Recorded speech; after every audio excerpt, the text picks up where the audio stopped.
cold matter. Them one Mombasa, hot cold bad body hot like the summer. She got me for the party, I was down for the matter. Ayakalamu yeah, I still love her. When she had the melodies, she came and put it on me. Then she told me, baby, please, just please me. Don't you ever leave me. Give it to you good every night and day.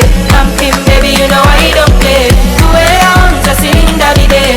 Tell me what you want, baby, it's okay. Give it to you good every night and day. I'm Kim, baby, you know I don't play. Do it on, just sing every day. Tell me what you want, baby, it's okay. Nikudigi, usikie fiti nadai kukupima ve usikie vivi nadai nikuchiu nikubloka big G nadai kurelax tukidigi minji nadai nikudigi usikie fiti nadai kukupima ve usikie vivi nadai nikuchiu nikubloka big G nadai kurelax tukidigi.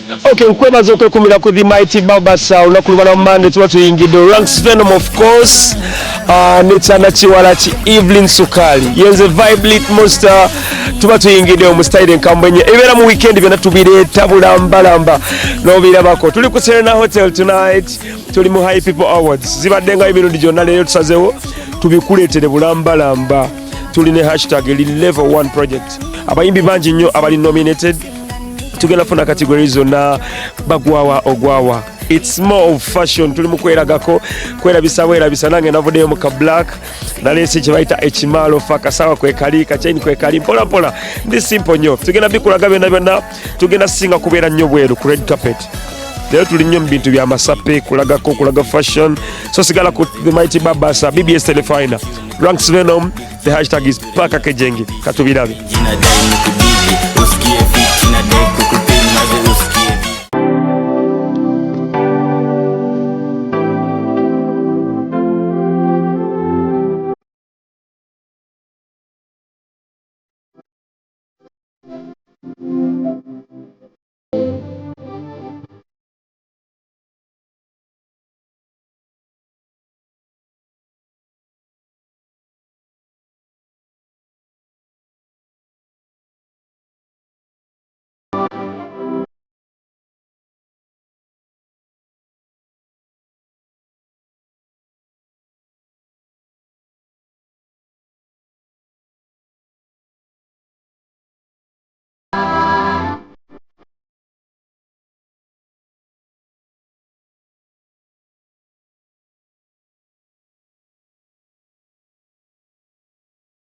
Alright, program paka kejenge tukuli ku Serena Hotel Hipipo Awards twafulumye twanyumye fashion mwene tuli ku red carpet nsenso balaba nafo kusaba mwawomye luno twawomye twaweneyo onako luchanga lwa red carpet obangu gena kuja ku red carpet kisho sokolowozako kwambala of course fashion yes fashion walogwe mfunye na ngamba ne chiwo chikulu naira already nchiwulira chindimwe ochiwulidde chindimwe already chiwo techina kubulako kubanga obogena kulumba mbantu balina okubanga kasera agamba ni awunya wate banange choyo anyayise oyo mugaga choyo akochako omukulu kiri kitya nsancho kulabako ono gwendi na designer wetogera ku bintu nga bino beba bimanyi chovula beera tibyetaaga kubuuza nnyo yafulumye yavuddeyo sanso kulaba ddala nawe kusanga brand yaffe gigamba GBK Fashions bulijjo ali wano kwa people red carpet nga bulijjo design za red carpet goyinza zirowoozaako otya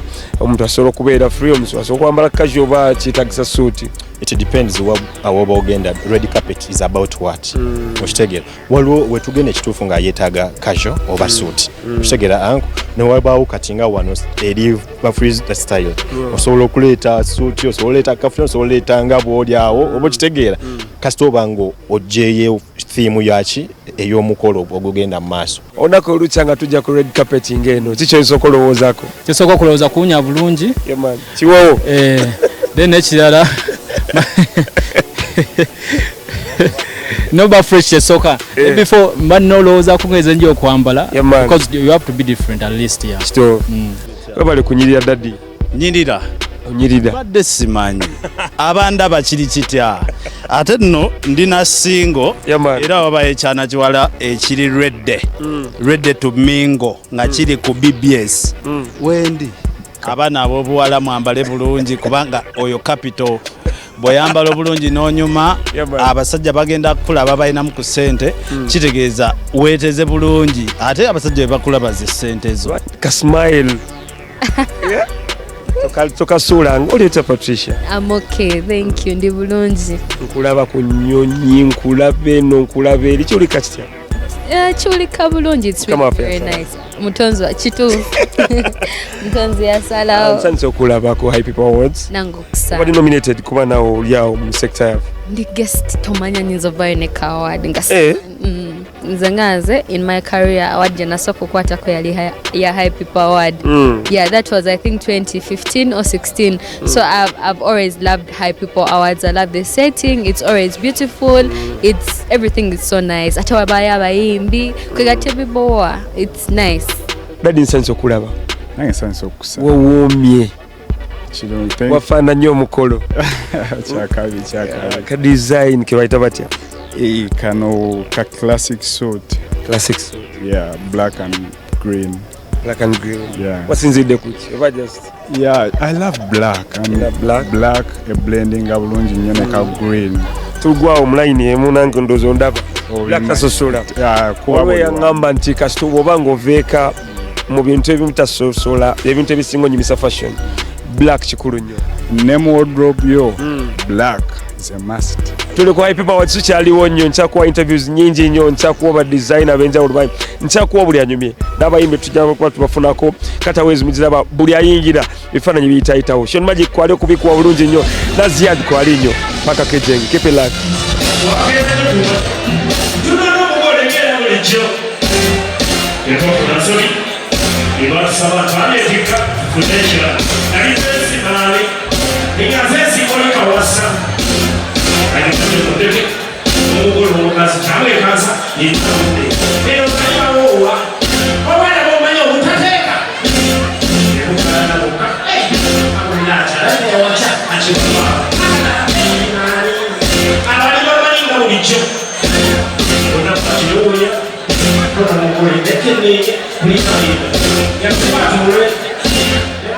Gwe nina si wakwogerera bigambo bingi already yafaananya omukolo abaabantu kojja gonna nga banno tebakugwako bugwi oba oli ani fair bojja wano era waliwo abantu wano betwetegereza nga mutuufu tasaana kuba wano naye ngeri ekiri nti ffenna baatuyise tolina booga nti gundi ddayo naye waliwo abantu abamu abaswaza waliwo ab'okugumira obugumizi. Omukolo guno baagutugamba emyezi ng'esatu emabega naye waliwo abantu abazze wano ng'ayambadde ng'agenda mu lumbe. That is unfair. Tokubye. Sekuba abantu bayiga okurespecting emikolo gy'abannaabwe. Lwakuba nti Hipipo munnange yagala nnyo abantu ate buli omu emwaniriza. Naye ffe abamu okusobola okwambala emiliyoni 8 olowooza nti kya bulijjo weesetinge. Ekyokubiri waliwo abali wano nga bambadde engoye zaabwe ze bakyaliramu. Bantu bakyalimu eyo embeera ey'edda. Lugoya lwalugjayo kw'olwo olunaku abantu beemanyiiza ebintu nga bino bireme kubeera nti bibagwamu bugwi kuba bojja wano ng'ogudde bugwi. Waliwo abakyala abamu benda ba red carpet kuno nga batambuza bulungi high heels ne wabawo abalala goolaba nga mu butuufu emukaluubiridde atambula ng'ennyana ento. So abantu kolamu practice high heels kakonde ereme kutawanya ku red carpet ng'eno osobole okutambula ng'otambula na catwalk. Naye okutambula okugulu bwe kunogoka oyinza n'okufunira wano ki ekinywa kiyinza okwesiba n'ofuna yinjali naye nga ogyeko ebyo byonna people smart abantu bali very happy abantu bali happy.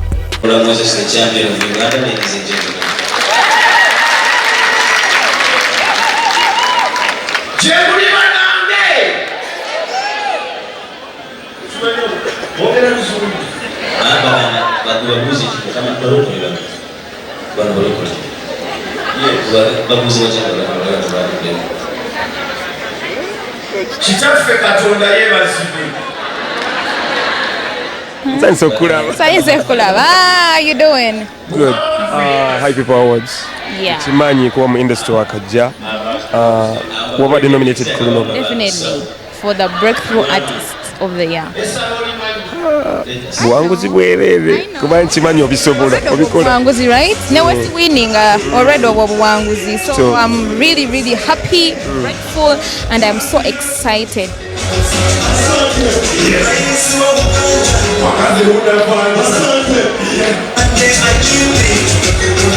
Tenjogera chomperija ekisaati Versace ekiwawo Tom Ford akapale Jane Jeep akagatto New Balance akasumuluzo BMW akasimu Samsung kiri wano fashion ku fashion sanza okulaba dadi kebi marketing agency Hipipo Awards zibaddewo emirundi gwe gusoose oba ozibaddengako mbadde sizibeerangako egusoose kubanga yaliwo luli nalina tuwa gye naliko yes man kifaananyi ki kyofunye kakasente keeko kamala kajjawo ba kasobola naye kibulamu kibuzeemuwa engeri gye bategeseemu obaddeko ku awards z'olabako kale gweokozera ku tv awards ezibaayo kyabuzeemuko kitya branding gye babrandinzeemu then ne carpet eno tegumalayo bulungi tegumalayo naye next time I think bajja kukyusaamu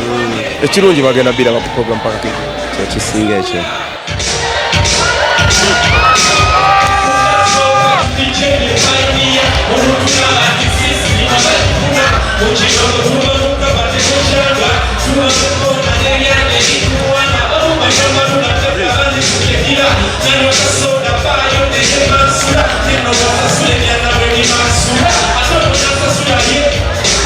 design okalaba design kebayita batya kayita kakobo kutyasi tukaleke freestyle kale ani yakwambala oli fashion star oba wegase bwegase kati olunaku nga luno red carpet omuntu wajja nakuwa red carpet nga totusose kutuukayo tosose kumanya kuba waliwo bembuuza ne baŋŋamba kisinziira ku occasion ki naye gwe olowooza ku kiki kugira mu bwongo eba suit exactly kwambala suit oba mukyala nayambala dress nze atali mu suuti oyagala Gambuuze era naawe almost kuba oyambadde essaati kasosulako essaati obanga yambadde suuti yes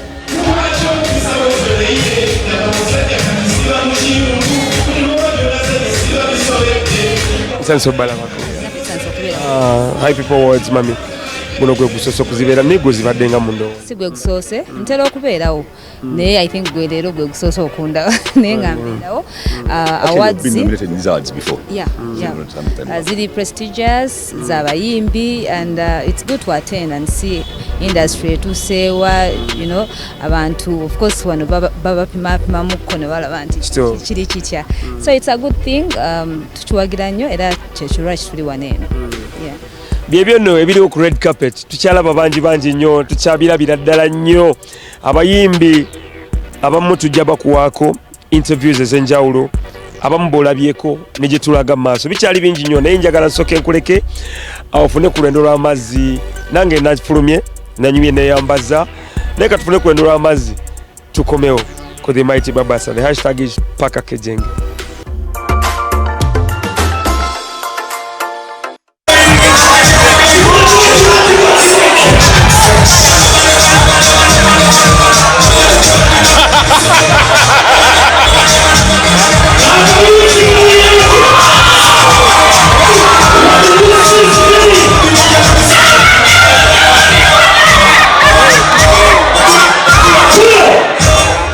kulikayo mubulango wabannaffe of course the vibe lit monster ranks venom nkyaliwo nnyo obikutuusaako ne tiimu yange yonna eri solid and strong Aziz magical Sean magical ne tiimu yonna nondisanga nga peni Gambuuze oli fit Arthur agenda kwongera obikutembera kati ongera obiraba ebiri ku Serena Hotel Hipipo Awards level 1 project wetuli nnyo ranks venom ne Evelyn Sukali katubirabe.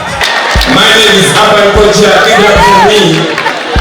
Ladies and gentlemen, on behalf of Byewasubwa Records, as a brand ambassador of Byewasubwa Records in Uganda, I take this opportunity to thank the Hipipo Foundation for this prestigious award, especially now that is being given to me by the only surviving, legitimate, tested, and live the test of time Music Awards. Give it up for Hipipo Music Awards. Thank you so much. Thank you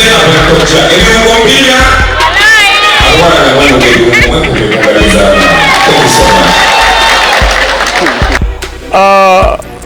olowooza ku fashion olowooza ku red carpet waliwo ekigambo kibaganga tonda vaka kirowoozeeko olina okirowoozaako lwaki oba tokirowoozaako kikkakatako ekiwoowo nga tonnafuluma kirowoozeeko kyekube ekikumba nga tonnavaka kirowoozeeko okikuume omupiira ogulaba yaman guva Netherland mupya zagulina odalize mu kampani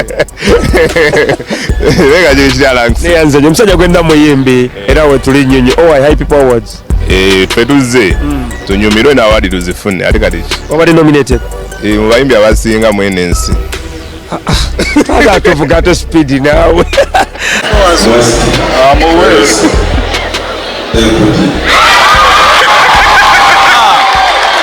obadde nominated gusoose okubeera mu Hipipo Awards no gwakubiri wabadde oli mu category ki era osuubira kikuboledde n'okubeera nominated obeera owangudde of course tukuyozaayoza ndi mu category eya male artist and song of the year kiwulikika kitya dadde kubanga lugendo si lunene nnyo bwakakiteekawo naye okubeera nga oli mu category ennene bwetyo nga male artist kiwulika kitya munnange kiwulikika nolulungi era mpulira bulungi program paka keje nga otulinyo kiri sadadde ndikiriya webale kuwooma nze wentyo soka we rating ku mbeera eriwo out of 10 gwe wameka 10 ku 10 nekumi ndiyisaamu tokoma bukumi awo nze nkuba 10 ku 10 nange mpima oyimiridde nno nawe osobola Song of the year. Excited to hear this. The MC can guess. The song of the year. Look Sunda. All right. Nsenso kola badde. Ni bali kunyirira, bali kufanana omukulu Aronet. Wabale kachule akapia twakafunye ne fire. Thank you. Katambula bitya. Wabale chiwo. Tuli kwa Hipipo Awards, Serena Hotel. Hipipo Awards wadde emirundi gyonna. Ate olugendo tunalugera mu nnyonnyo. Wadde nominated ku Runova. I was nominated in 4 categories. Oh, yeah. One name, what we say, same category. Best male artist, breakthrough artist, the most viral song, and song of the year. Kiwulikika kitya nga gwe omupya mu industry okuteeka mu ntebe ya male artist? It is a blessing that I know they know my worth now. Bamanyi kiki ensobola okukola obuzito bwange. Yes.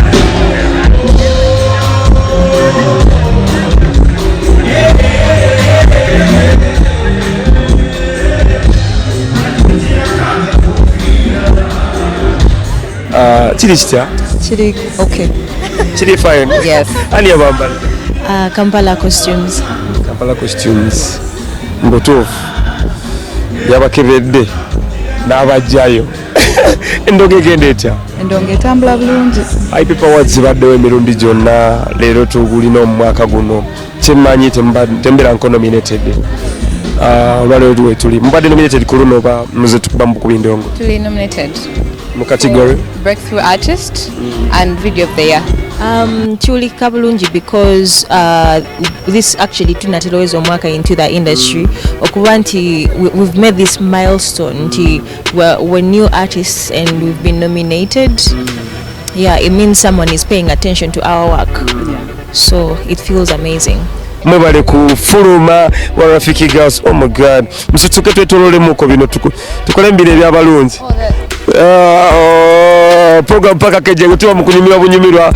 Thank you so much. Mugende munyumirwe. Serena Hotel Hipipo Awards wetulinyo. Ranks Venom of course the evening sukali. Yo abali ku Terefayina mugamba mchamanya ne dozo bampita Sharks MC. Sharks MC. Oli MC. Andi miyimbi. Oli miyimbi. Nali MC nembivaamu nenzina mu ndongo. Erinnya nilisigalayo. Nendizekayo. Senzo kulabako. Nesinya kwambaza. Nze nekozeko mpola mpola. Yakola kino kibayita batya. Kwacha amaanyi baba. Kibalofe. Chimalofe ngenge njogera ennaku zino were gase natudde mu drop yange ninga nfulumye ntya leero nenjiwako bino binna amayi bino bintu birimo okwetega olina okuza okulaba ebyo nga we tuyise weewo nzize buzengera omuyimbi yenna kino kiri part of me, so I had to come through. Yeah man. Ankoroni spicy mami shia teremese ankoronio tuse kituufu era otuse nsanso kola kwa Hipipo Awards nango kusanga ina tune yayitamu bagitunuulidde bate bagitunuulidde best video naye ng'era mu Uganda temuli video egifaanana era ekituuka so baginominating. Okay, yagishootinga mu ebimuli yagishootinga bamuyita Emma Skills man oli wa Kabinyo ne tiimu yonna Karo Nantongo no yaliyo ku badio okimanyi nkitegedde kati so byebyo mwebale ekirevu nanti byebyo mwana ina kabiad oil ennaku zakatambula akakiro kokozesa oba just kirinakyo kibiri munda ekyange kirinakyo kigimu ani yakwambaza already nze webeeramu already I study omuyimbi I study fashion I study owase katonda sipeya byonna nze byonna nze okaza fewuzina apango bimala ngambimala bitukamu award nga nabyo mbimala king tinisita poa wenga watodde ku nnyo oyo bimanya nti kweberera mutta sekiyite bayi nako agamba yasambwa alali kati fe watugambako nawo bagambako okitegeera yadde bakodi ani yakwambaza ayize tubikolanga man mubyekwatira TMB top mafia wagwa baleka black alali Hipipo Awards badde banga lyonna tegwe mu industry baddemu ne awards endala zibaddewo twagala tuwe enjawulo ku ziri kiki ekyasuula bali kirwaki eno ekyaliwo ndowooza ekyasuula awards zisinga because zizze nga zimerukawo ne zivaawo even the most zetwasinganga okwenyumirizaamu era nazo tezalastinga for such long nti Hipipo kati this is the 13th time naye bw'otunuuliramu I think consistency weeremera abasinga is the financial hand. olowooza awards zino okunominatinga omuntu bakola research baddayo ku ground ne bajjayo ddala ekituufu oba balina wangulu ono we bakoma wano I think with the Hipipo balina abantu bangi nnyo abali ku tiimu yaabwe abali mu ndongo those that you can mention and those botasobola kumentioninga because kati ze natunda nnyo category ya breakthrough nagiwadde obudde neŋŋamba okay now this is right kubanga abantu abasinga agamba nti breakthrough wadde yajja omwaka oguwedde naye yali tannakikuba kati yakikubye guno omwaka tumuleete ekigera when you look at the list olabedera nga ekintu kyekyo when you talk about the Aronix who knew Aronix ekigera n'omuntu abantu bali baga nti kati guno omwaka bamuwa award eyo mu breakthrough that is acidic vocals but he was there last year kati omuntu agamba nti Hipipo teyamutaddemu because they are looking at the authenticity nti ne Spider MC otunuulira abaana nga Pretty Banks n'otunuulira oluyimba lukusuuta the St Kennedy High School gundi yaabwe nolabeda nti those are the fresh people breakthrough nti osobola ogamba nti those are the people.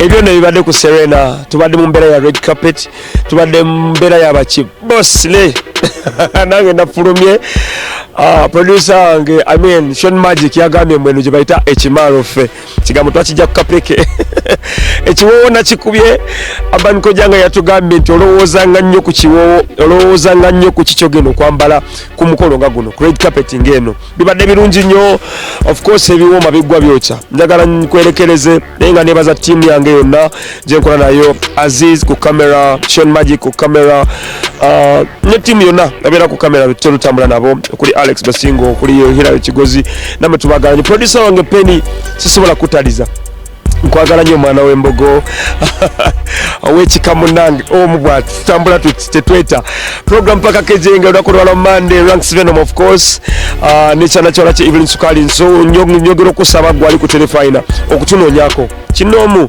ogenda ku page za ranks Venom n'omunoonyako etwongera oku interacting enamba zange zibaayo ku TikTok Instagram Twitter gye bayita X kati nabulwamu ne Snapchat gyendi ne Evelyn Sukali we gutyo otunoonyako enamanoja ntunyumyako noyingira mu kabox ntunyumyako program paka kejeye katusinkane Monday jane bino byo byibadde ku Hipipo Awards Serena Hotel bwete bibadde buli omu abadde agambye kyekyo class bera class babirungi nnyo the hashtag is level 1 project gye tubaddeko wano naye nga hashtag yaffe hashtag paka kejenge show eno tugiteekayo ku YouTube eyasobola eyabimisinga ku luli n'obinoonyako kasita oteekamu hashtag paka kejenge byonna bigenda kukomawo show zonna zewasubwa till next Monday. Ranks Venom, see you then.